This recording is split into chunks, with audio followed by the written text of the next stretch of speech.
We're gonna talk about what were they, their beginnings, their problems, their legacy. So, what were they? They were a group of activists that, that traveled in bus from the north to the south, starting in Washington and going to the deep south to places such as Alabama and Mississippi. They tried to target the racial inequality and segregation that had been going on in the South. They did this by riding the bus together, which challenged the Jim Crow laws that blacks and whites could not sit together in a bus. However, they encountered many problems, and some angry people from the South hit this bus like this guy is sitting here. But however, they did not only challenge the bus, they challenged segregated bathrooms and dining halls. This journey started May 4th, 1961, and it ended in December 10th, 1961. Their beginnings. The Supreme Court in 1947, in the case Morgan versus Virginia, found that segregating bus seating was unconstitutional. So these 13 writers, which included 7 African Americans and 6 whites, tried to see if this was true. And their goal was to make New Orleans May 17, which was the anniversary of Brown versus Board of Education, another Supreme Court ruling that said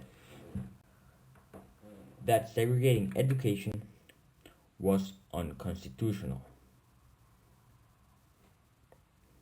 And of course created lots of controversy in the South, but that's for another video. Some of the problems they encountered. In May 14, 1961, the first bus to arrive in Anniston, Alabama, encountered a mob of 200 white people attacking them, and really mad people who used bats, rocks, and even burned one bus. To attack the riders, both whites and blacks, they used tires, burning tires, and threw rocks on the bus. However, this is arguably good for the freedom riders because it got nationwide attention.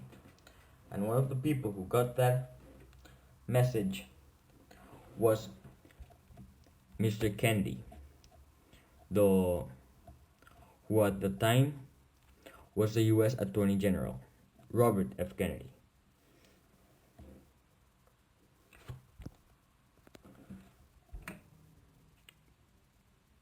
Mr. Kennedy tried to reach an agreement with the governor, John Patterson of Alabama, where it said that the bus riders would be escorted because no driver wanted to be part of that mess and being harassed. So this happened. However, that was a fail because the policemen that tried to escort them failed in their job, and they were so when the police stopped escorting them or did a bad job escorting them, they still received attacks.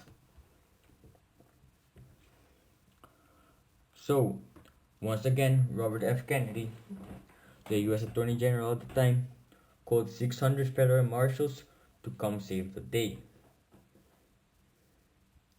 Also, the one and only, the doctor himself, of course I'm talking about Martin Luther King Jr., had a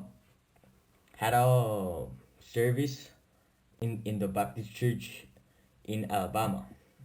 Of course, lots of people supported him with allegedly over 1,000 people, but they also received lots of angry people. But luckily for Martin Luther King Jr. and all the people trying to make the place up, trying to stop racial inequality, Kennedy also sent some of the marshals to the speech. So after this, Kennedy said that there should be a cooling off period, which meant, and I quote, a very difficult condition exists now in the states of Mississippi and Alabama.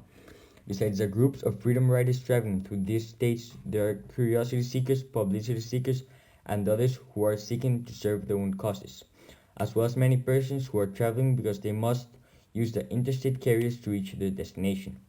In this confused situation, there is an increasingly possibility that innocent persons may be injured. A mob asks no questions. A cooling off period is needed. It would be wise for those traveling through these two sites to delay their trips until the present state of confusion and danger has passed, and an atmosphere of reason and normalcy has been restored. Then there were some hearings on the attacks, which of course are illegal, but the judge decided to turn his head around and support the white supremacists. So what they did, and sent the freedom riders to jail, where they had extremely good behavior and were extremely civil and mannered. So they challenged this ruling in the Supreme Court, and thankfully the Supreme Court reversed it.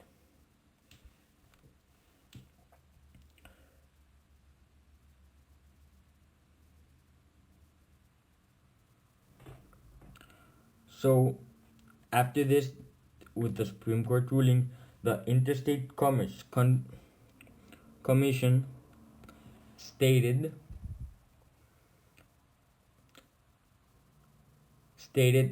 some issues, saying, and regulations prohibiting segregation in interstate transit.